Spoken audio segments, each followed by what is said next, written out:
everyone, and welcome to our special ITV French program. Today we are delighted to welcome Kemi Seba, President of the NGO Agence Pan-Africanist. Hello. Hello, my dear sister. Welcome. Thank you very much. Thank you for accepting our invitation and joining us. The pleasure is mine. While you are one of the most prominent voices of the Pan-Africanism movement in the French-speaking world, you are also the author of several books. Currently, you have been here in Ethiopia for a few days. Can you tell us more about the reasons for your visit? So, we were invited by Addis Ababa University to give a presentation on the issue of Pan-Africanism as a fundamental key to resolving interethnic conflicts on the continent. We were also invited to the African Union, where we were this morning, in order to collectively, as a group, thoughtfully reflect and discuss the challenge of adapting Pan-Africanism to the 21st century. And finally, because I think it's important to mention, we are more broadly invited as part of African Liberation Day, because we cannot deny the real fact that in this 21st century, unfortunately, when we speak of liberation, it means that on the other side, there is oppression, and that our people must now more than ever organize, unite, and focus on the goal in order to move toward the path of self-determination. All right, thank you. Africa Day celebrates the unity of Africa against the oppressor. If you had to identify the main threats facing Africa today, what would they look like? And furthermore, how does it differ from the past threat? I think the enemy has adapted to the issues of the 21st century, and that we cannot understand who the adversaries of the African continent are without understanding the transformation of capitalism. After the end of the Cold War, which initially pitted the Western Bloc against the Eastern Bloc, and on a much more economic level, capitalism against communism, capitalism won and evolved into its ultimate form, which became neoliberalism. A neoliberalism that is both economic and societal, which therefore influences populations through two channels that are, in fact, complementary when you think about it deeply. And this economic and societal neoliberalism, also called globalism, has become an aggressive form of capitalism that has suffocated a large part of humanity. Most countries, unfortunately, have entered the economic sphere of this neoliberalism, even China, which, let's be honest, has a fundamentally communist structure at its core. Unfortunately, for theme or fortunately, depending on your perspective at the top, in its relationship with others, with the outside world, China now has more than ever a profoundly neoliberal dynamic. This is something very problematic, but for some it seems like the only absolute path to access the laws of the market. On the other hand, there's a form of neoliberalism that has been much more criticized, which is societal neoliberalism. Some refer to it as the westernization of the world, others call it the modern world or modernism itself, and it has sought to impose its rules on the rest of humanity. And in this sense, organizations like the one I lead, Agence Pan-Africanist and others, have decided to stand firmly against this movement that seeks to uproot our people, to impose a societal model on our populations, and in reality, to exploit and plunder our resources. So it's a multifaceted challenge. When we talk about liberation, it means freeing ourselves from these social engineering efforts carried out by neoliberal forces, and also freeing ourselves from those who claim to be Africa's friends. Because we've talked somewhere about the Western oligarchy, if I have to simplify, but it's also about freeing ourselves from the so-called friends of Africa who, in reality, apart from saying down with the West, also continue whenever they have the opportunity to plunder our resources. And that's why our position, the Pan-Africanist emergency line, is a stance that is, at this point, neither West nor East, but ourselves, because we are our own only savior. That hasn't stopped us from collaborating, and we fully stand by this with Russia and China or Turkey, because they are necessary counterbalances to the neo-colonial system. But I say this as dispassionately as possible. These countries will never be the saviors of Africa.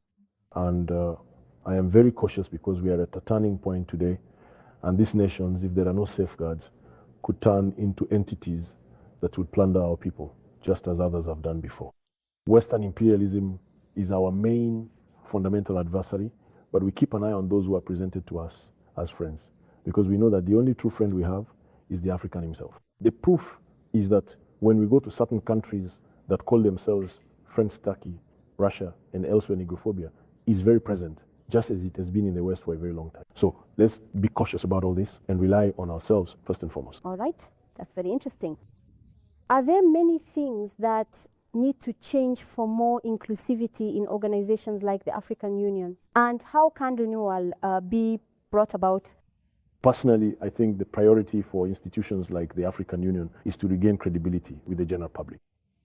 Because today there is a deep disconnect between this institution and the African populations. Most people, if you ask them who the president of the African Union Commission will be in 2025, 99% of Africans won't even know. Only a tiny segment of the elite is aware of it, you see? And on top of that, there's another issue that I also see as deeply central, which is that there are no African opinion leaders or civil society representatives present in institutions like the African Union. And this can be explained by the fact that today the African Union is mostly funded from outside. And an organization that is supposed to represent the people first and foremost, but is funded by external entities, will never serve the interests of the people, but rather the interests of those who feed it. And so I think there is a fundamental structural reform that needs to be made. It is within this context that our organization, Agence Pan-Africaniste, was created, based on the principle that what African elites do not do for the people must do for themselves. So what is the organization currently doing? Well, the approach is threefold, let's say. There is a dynamic related to social justice, because there can be no struggle for the advancement of the population without the spread of social justice. This is what drives us to have created a number of programs. The most well-known among them is the Alodo program, which is a social assistance program through the creation of microcredits, partly funded by supporters, football players and others, and which is given to women in extreme poverty, so that they can start their own businesses and begin their activities. And once they have managed to set up their business, they gradually repay the microcredit they were given, and this is done without interest. That's one aspect, so the aspect of social justice on the ground. Now, there's also the aspect of fighting against neocolonialism. We want sovereignty, we are sovereigntists. Africa is currently the target of all kinds of manipulation, from the West as well as from the other side. I say this very clearly as well. And it is important that we adopt an approach aimed at achieving complete sovereignty, not just against some, but against all, without exception, who seek to subjugate us. And finally, the third part, which seems to me to be an important aspect that unfortunately very few movements on the African continent talk about, is because generally they address these sections separately. We, on the other hand, bring these aspects together. This is good governance. Often, those who talk about good governance are sponsored by the West. Often, those who talk about sovereignty are sponsored by Russia. We, for our part, are committed to talking about good governance, sovereignty, and social justice. And all we want is one thing, that every part of humanity respects these values that are ours, starting with our own leaders. So that's the work we're doing for this cause. We have organized mass demonstrations for over 10 years against neocolonialism. We continue to do so. This leads to arrests, incarcerations, and so on. All that comes with it is, in reality, part of the struggle. Quite simply, we can say that we are among those who initiated the revolutionary process currently taking place in Francophone Africa. Our organization, Agence Pan-Africaniste, even our opponents admit it. And we are going to continue more than ever. In your opinion and from your perspective, how can we break free from all forms of colonialism and foreign interference, whether from the West, Russia, or China? I think the only solution is to be able to unite among ourselves. Because we can't ask others not to act in a way that plunders our resources if, on the other hand, we ourselves, who are supposed to be the roof protecting the house, a leaky divided roof, where each part of the family decides to split up and turn against one another. When there are tensions between ethnic group A and ethnic group B, between tribe A and tribe B, that's something that just can't work. It's our unity that will allow us to earn greater respect from the rest of humanity. If we don't take that approach, we won't be able to move forward. And so that's what Pan-Africanism is the unity of the various forms of African identity with the goal of achieving collective sovereignty. And in my view, this is work that absolutely needs to be done if we truly want to move forward. You announced that you are going to Haiti. How do you connect with these Caribbean countries and your Pan-Africanist struggle? For me, the Caribbean is the center of gravity of Pan-Africanism. Pan-Africanism was born in the diaspora. Pan-Africanism was born in the Caribbean. And for Pan-Africanism, Haiti is what Mecca is to Islam, what the Vatican is to Christianity. Without Haiti, there is no Pan-Africanism. So when I go there, When Haiti is in trouble, my responsibility is to come to its aid with our NGO Urgence Pan-Africaniste and to do everything possible to offer solutions for assistance and support political, ideological, and strategic in response to the situation facing the very heart of this Pan-Africanism. I love Haiti to the point of losing my mind. I love the diaspora to the point of losing my mind. Of course, I also love the continent, otherwise I wouldn't live there. But I believe that we cannot think about Pan-Africanism without the diaspora. We must restore to the diaspora the role that is rightfully theirs, driving role. A part of our people was deported. That group holds an extremely important symbolic value in the resurrection of our population. Very well. So it's important that we move in this direction and continue along this path. Africa Day is commemorated every year on May 25, yet many people are still unaware of its historical significance and its importance for Pan-Africanism in the 21st century. I would say that if we want to be more royalist than the king, I would say that Africa Day should actually be every day, really. In reality, it should be from the first day of the year to the last day of the year, from the first hour of the morning to the last hour of the morning. All the time it should always be Africa Day. And we should wake up thinking about Africa, go to bed thinking about Africa, eat while thinking about Africa, do everything with Africa in mind. African Liberation Day, I think at one time, was much more alive in people's minds. But with the breakdown and decline of many African elites and their loss of credibility, commendable initiatives like this one have ended up losing their impact among the people. It's a fundamental task that needs to be done if we want to move forward. And in any case, that's the approach we're taking. How do you see the changes in the city of Addis Ababa and overall, what is Ethiopia's contribution to the Pan-African movement? Ethiopia has a historic role. It was the first seat, in a way, of the Organization of African Unity. It's the central home of institutional Pan-Africanism. It's the land of Haile Selassie, His Majesty, who is also an important figure for one of the most powerful currents of Pan-Africanism, which is Rastafarianism. And so for us, it's of utmost importance to gather here. Where I would say that we are, for some of us, in an Ethiopianist perspective, is that we have been shaped, forged to understand that Ethiopia has a destiny that is tied to the emergence and the elevation of our continent. But Ethiopians themselves need to realize this, because sometimes we tend to notice that Ethiopians don't always feel connected to certain realities of Pan-Africanism. Others, on the contrary, are deeply connected. We saw it today at the university. It was a blessing for us. There is a need for political education on these issues so that everyone understands their contribution, their role, and their belonging to the common project. And that's the reason why we were invited. Very well. What are the challenges that Pan-Africanism is currently facing today? Neocolonialism, which today uses so-called terrorists to destabilize countries in order to secure access to resources for Western powers. It's important that we are able to say this. So the fight against insecurity, the fight against poverty, the fight for a better distribution of wealth, the overall fight against neocolonialism, and the fight for good governance. I think these are, and the fight to reclaim our own resources, not to sell them off to others, but to use them ourselves and thereby improve the lives of our people.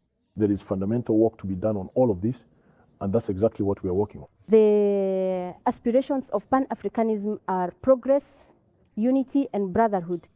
Do you think that what is happening in the AES countries is working in that direction? That means Mali, Niger, and Burkina Faso. Of course, what is happening in the Sahel is a situation that I believe should teach many Africans that change is possible, that it can be envisioned and brought about in the future. What is happening today in the Sahel is a result of what happened long before the current presidents who are now leading these countries came to power.